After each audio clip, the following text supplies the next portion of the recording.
नमस्कार दोस्तों, मैं सरला क्लासेस चैनल में आप सभी का स्वागत करती हूँ। दोस्तों, मैं आज आप लोगों को बताने वाली हूँ हाइड्रोसिफेलस के बारे में। इसके बारे में मुझे एक कमेंट आया था कि मैम प्लीज आप हाइड्रोसिफेलस के बारे में मुझे एक वीडियो बनाकर दे दीजिए, तो मैं आज उसी का जो डिमांड है उसके ऊपर एक वीडियो बनाकर दे रही हूँ। दोस्तों, अगर आप मेरे चैनल पर नए हैं तो मेरे चैनल को सब्सक्राइब कर ले और बेल आइकन को भी प्रेस कर दे ताकि मेडिकल और नर्सिंग से जुड़ी नोटिफिकेशन या मेरे वीडियोस की नोटिफिकेशन आपको सबसे पहले आप मिले और आपसे कोई भी जो मेरी वीडियोस है वो मिस ना हो। चलिए दोस्तों, शुरू करते हैं और जानते हैं क्या है हाइड्रोसिफेलस। हाइड्रोसिफेलस के लिए आपको सबसे ज्यादा जरूरी पहले ये है कि आप जो ब्रेन की एनाटॉमी है उसके बारे में पढ़े। तो मैं आपको सबसे पहले जो ब्रेन की एनाटॉमी है उसके बारे में बताना चाहूंगी। ठीक है, तो एनाटॉमी में कौन कौन सा चीज अगर हमको ध्यान देना है हाइड्रोसिफेलस के लिए, तो हम कौन कौन सी चीज इसमें ध्यान देंगे। जो ब्रेन की कवरिंग होती है, ठीक है, ये ब्रेन की जो बोनी कवरिंग होती है वो क्या होती है, बहुत ही ज्यादा स्ट्रांग होती है। ठीक है, जो कि क्या करती है, प्राइमरी प्रोटेक्शन प्रोवाइड करती है।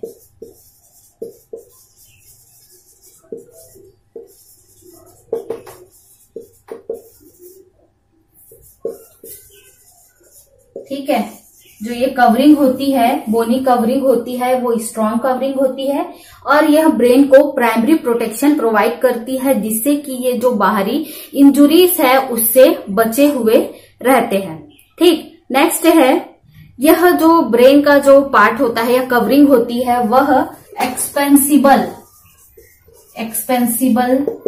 टाइप का होता है। ठीक है, एक्सपेंसिबल का मतलब है कि यह बहुत ही ज्यादा लचीला होता है चिल्ड्रंस में, लेकिन बड़ों में क्या हो जाता है, यह बहुत ही रिजिड हो जाता है या बहुत ही हार्ड हो जाता है। ठीक है, तो इस कारण से जो इसका ओसिफिकेशन है उसमें समस्या आती है, या फिर जो पार्ट है वो सूचर है वो पूरी तरह से भरे हुए नहीं है, या आपको पता होगा कि इसका जो फिलिंग है वो कब होता है या बोन कब पूरे तरीके से कंप्लीट होते हैं। ठीक है, जैसे कि 18 मंथ में और 1.5 ईयर में और 1.5 मंथ में। तो आपको इसके बारे में पता होगा कि कौन कौन सा जो बोन है वो कब ओसिफिकेशन उसका होता है।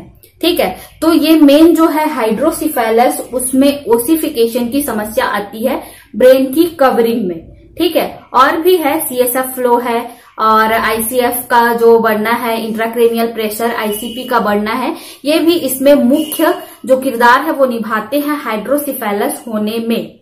आपको जानकारी होगी कि इसमें 3 तरह के मैटर पाए जाते हैं, ड्यूरा मैटर, पाया मैटर और सब एरेक्नॉइड मैटर। तो ड्यूरा मैटर, पाया मैटर और सब एरेक्नॉइड मैटर।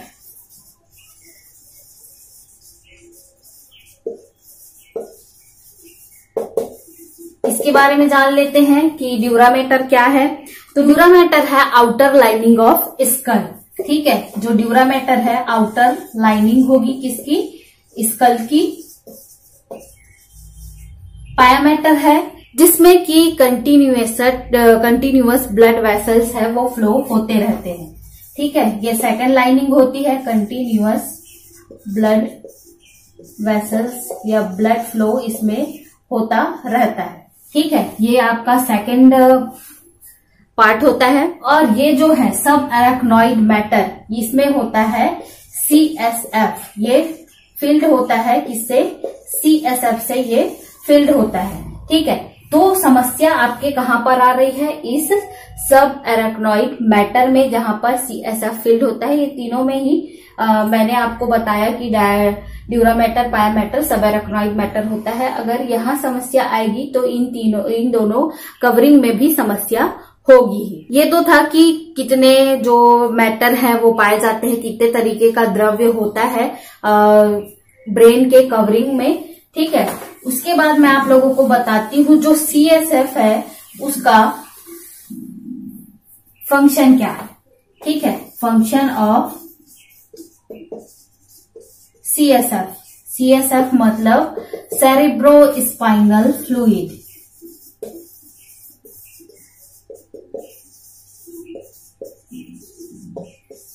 ठीक, तो सबसे पहले देखते हैं कि सेरेब्रो स्पाइनल फ्लूइड का सबसे पहला फंक्शन क्या है। इसकी क्वालिटी में अगर देखें तो यह रहता है क्लियर एंड कलरलेस। ठीक है, ये एक क्लियर एंड कलरलेस लिक्विड है।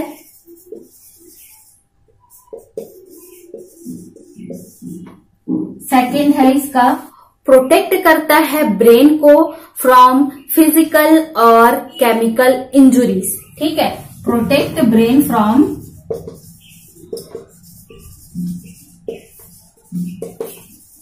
Physical and chemical injuries. जो CSF है वो बचाता है ब्रेन को किससे, फिजिकल इंजुरीज से भी और केमिकल इंजुरीज से भी।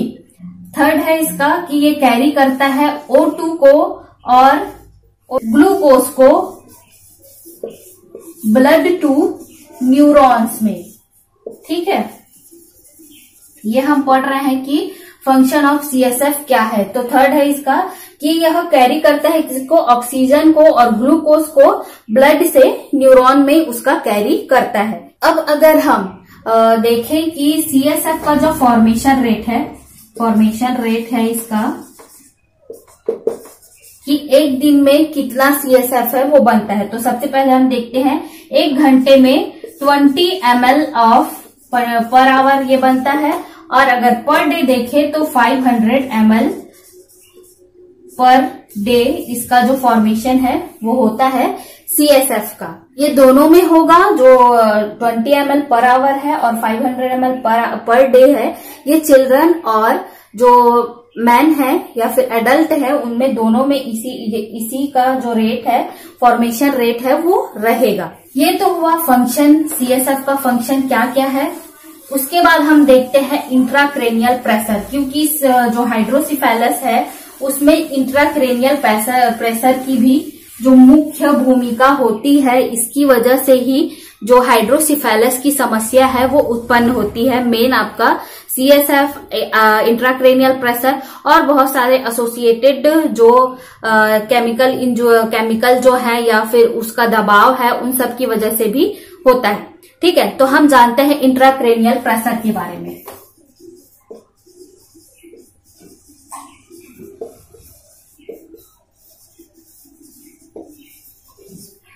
अगर इन्फेंट में देखें तो इंट्राक्रेनियल प्रेशर जो है इन्फेंट में अगर देखें तो ये 5 to 10 mm ऑफ Hg होता है। ठीक है, इसका जो प्रेशर होता है इंट्राक्रेनियल का प्रेशर वो 5 to 10 mm ऑफ Hg होता है। और अगर हम चिल्ड्रन में देखें तो ये 15 mm ऑफ Hg होता है। ठीक है, तो इंट्राक्रेनियल प्रेशर ये भी क्या करता है, मुख्य भूमिका निभाता है। ठीक, ये हुआ आपका ब्रेन का, मैंने थोड़ा सा बता दिया कि ये क्यों जानना जरूरी है। इंट्राक्रेनियल प्रेशर है या ड्यूरा मैटर है, एरेक्नॉइड मैटर है और आपका पाया मैटर है, सब एरेक्नॉइड मैटर, ये क्यों जानना जरूरी है, क्योंकि इससे जो है आपका हाइड्रोसिफेलस की जो समस्या है वो जुड़ी हुई है। ठीक है, ये था आपका मेन एनाटॉमी की कैसे हम हाइड्रोसिफेलस को इन सबसे एसोसिएट कर सकते हैं। जानते हैं मेन हाइड्रोसिफेलस के बारे में।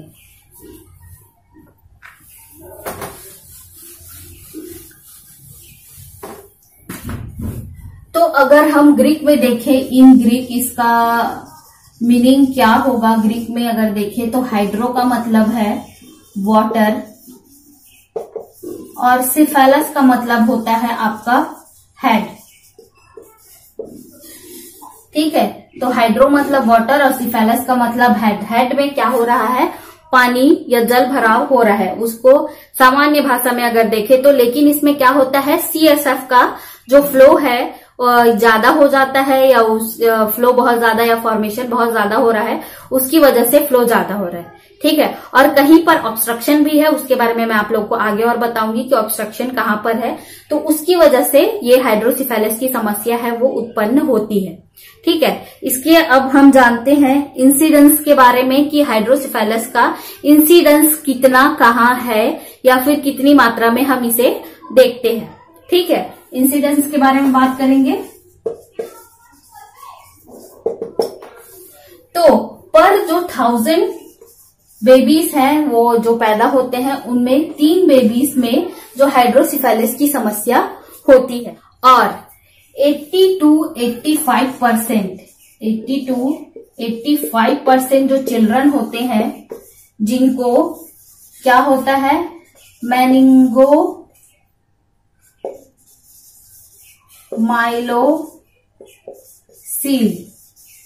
की समस्या होती है। और जो इंसिडेंस है चाहे वो मेल चाइल्ड कहे या फीमेल चाइल्ड में, दोनों में इक्वल होते हैं। मेल चाइल्ड और फीमेल चाइल्ड इसमें कोई डिफरेंस नहीं है कि इसमें मेल चाइल्ड में ज्यादा पाया जाता है आपका हाइड्रोसिफेलस या फिर फीमेल चाइल्ड में ज्यादा पाया जाता है, ऐसा कुछ नहीं है। ये दोनों जो है, दोनों में आपका हाइड्रोसिफेलस जो है, दोनों की संख्या बराबर होती है। हाइड्रोसिफेलस दोनों में एक समान ही होता है। अब हम देखते हैं कि CSF का डेफिनेशन क्या है। ठीक है, तो ये है कि hydrocephalus is a condition of obstructed CSF या cerebrospinal fluid circulation और impaired obstruction। तो हाइड्रोसिफेलस में क्या हो रहा है, यह एक कंडीशन है जिसमें कि ऑब्स्ट्रक्ट होता है किसका, CSF सर्कुलेशन का ऑब्स्ट्रक्शन हो रहा है, और इम्पेयर्ड ऑब्स्ट्रक्शन या फिर ऑब्स्ट्रक्शन ही हो रहा है, बहाव हो ही नहीं रहा है, या फिर इम्बैलेंस है जो CSF फ्लो का। ठीक है, या ऑब्स्ट्रक्ट हो गया है वहां पर जहां पर से मेन फ्लो है होता है। जैसे कि मैं आप लोगों को फोटो में दिखा रही हूँ, यहाँ पर आप देख सकते हैं कि यहाँ पर एक ब्लॉकेज बन गया है। ब्लॉकेज बनने की वजह से जो ऑब्स्ट्रक्शन है वो हो रहा है, CSF या तो सही मात्रा में फ्लो हो रहा है लेकिन उसमें इम्पेयर्ड ऑब्स्ट्रक्शन है, या फिर जो है सर्कुलेशन में, CSF के सर्कुलेशन में ही ऑब्स्ट्रक्शन है, उसकी वजह से जो हाइड्रोसिफेलस की समस्या है वो बच्चों में पाई जाती है या फिर उनमें ये समस्या हो जाती है। अब इसकी इटियोलॉजी के बारे में बात करेंगे। इटियोलॉजी का मतलब है कि किस किस वजह से ये सब चीजें, जो हाइड्रोसिफेलस की समस्या है वो और हो सकती है। इसमें दो कॉसेस हो सकते हैं, कारण हो सकते हैं। तो सबसे फर्स्ट है कॉन्जेनाइटल कॉसेस और है एक्वायर्ड कॉसेस। कॉन्जेनाइटल कॉसेस में वो कॉसेस आते हैं जो कि जन्म से ही होते हैं, ठीक है, और एक्वायर्ड जन्म के बाद जो समस्या अगर उत्पन्न होती है जन्म के बाद, उसको हम कहते हैं एक्वायर्ड कॉसेस। ठीक है, कॉन्जेनाइटल में जन्म के समय से समस्या होती है, वो कहलाएगी जब वो इंट्रायूटेराइन लाइफ में था तब से। और ये एक्वायर्ड कॉसेस है, जन्म के बाद अगर कुछ प्रॉब्लम होती है उसकी वजह से होने वाला कॉसेस है, वो एक्वायर्ड कॉसेस में आएगा। इसमें आपके आएंगे, सबसे फर्स्ट है माइलोमेनिंगोसील, सेकेंड है इंट्रायूटेराइन इन्फेक्शन की वजह से जिसमें कि आपके CMV और टॉक्सोप्लाज्मोसिस आते हैं। थर्ड है आपका एक्विडक्ट स्टेनोसिस और फोर्थ है चेरी माल फॉर्मेशन। इसके बारे में मैं आप लोगों को बाद में बताऊंगी। एक्वायर्ड कॉसेस के बारे में जान लेते हैं कि कौन कौन से है एक्वायर्ड कॉसेस हाइड्रोसिफेलस के। ठीक है, तो इसमें सबसे फर्स्ट आता है आप इंट्रावेंट्रिकुलर हेमरेज की वजह से। एक्वायर्ड कॉसेस में अगर देखें तो हाइड्रोसिफेलस होता है ट्यूमर या फिर कोई ट्रॉमा हो गया है, बर्थ कैनाल के बर्थ जब हो रही थी उस समय, या बर्थ इंजुरी हुई है, ट्रॉमा। CSF में अगर इन्फेक्शन है उसकी वजह से, या इंट्राक्रेनियल इन्फेक्शन है उसकी वजह से, या डेवलपमेंटल कॉसेस की वजह से भी हाइड्रोसिफेलस की समस्या हो सकती है।